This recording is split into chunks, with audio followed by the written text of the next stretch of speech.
what's up, everybody? We're back. TJ, we're back. The Power 5. What up, what up, what up? We took a bye week in week 10. Look, everyone needs to relax and recharge over the bye week. But now we're back, and some of these teams, they've already had a bye, but they need a bye. Let's just get right to it. Number 5.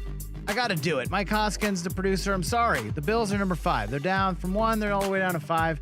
I'm not going to take them out of the list because, you know, when they're all running on full cylinders, TJ, the Bills are probably one of the best teams in the league. So I got to keep them in the top 5, even though Josh Allen has been doing some really weird things in the red zone lately.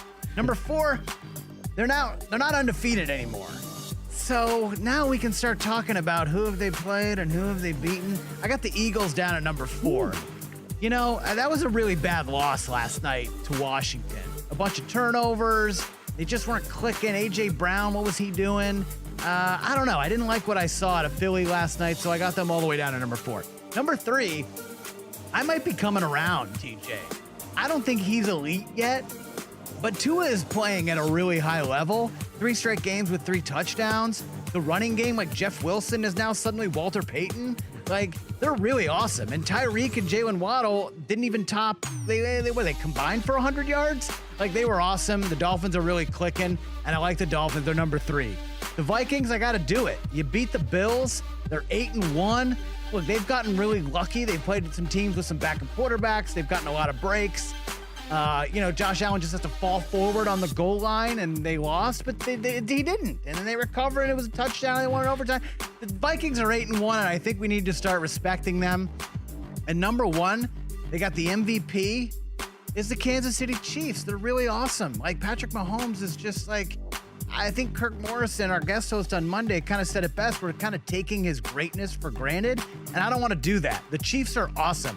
I think they're Super Bowl favorites right now, and so I have them number 1. What say you, TJ? All right, man. Well, I'm with you on pretty much this entire list. I got the Bills at 5. But they've been top 5 the entire season. Yeah, that was a wild game.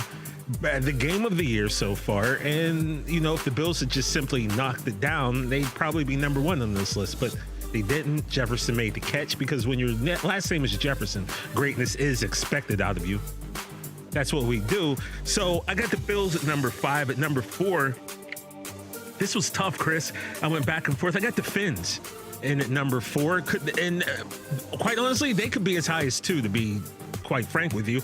I like Tua. Quite as kept, we're Tua fans, I think. I think on the down low, I don't really want to like publicize that because of the Pats thing and blah, blah, blah. But I like Tua, man. I like Tua. He was super cool to us in Miami at the Super Bowl. So, like, and that's how I judge people. Yeah. Like Josh Allen met him, super cool. I love Josh Allen. Yeah. Tua met him, mad cool. I like Tua. So I got the Dolphins coming in at number 4. At number 3, now here's where it gets weird. I'm gonna put the Vikings in at number 3. I got the Vikings at number 3. They beat the Bills. Great game. Here's where I get a little weird, right? The Eagles lost. Mm-hmm. And you know I hate the Eagles. Yes. But truth of the matter is, that was a face mask at the end of that game. And that face mask should have been called. It would have maybe changed the outlook of the game. I'm saying without this, if this penalty were called, the Eagles probably would have won that game, right? So I don't know. I'm going to put them at number 2. And then, much like you, I got the Chiefs at 1. Awesome. Just because they're rolling, they're awesome. I still don't know if they're better without Tyreek than they are with him. But look, this was tough, man. I'm not going to lie to you. That's our top 5. That's our Power 5. What are yours?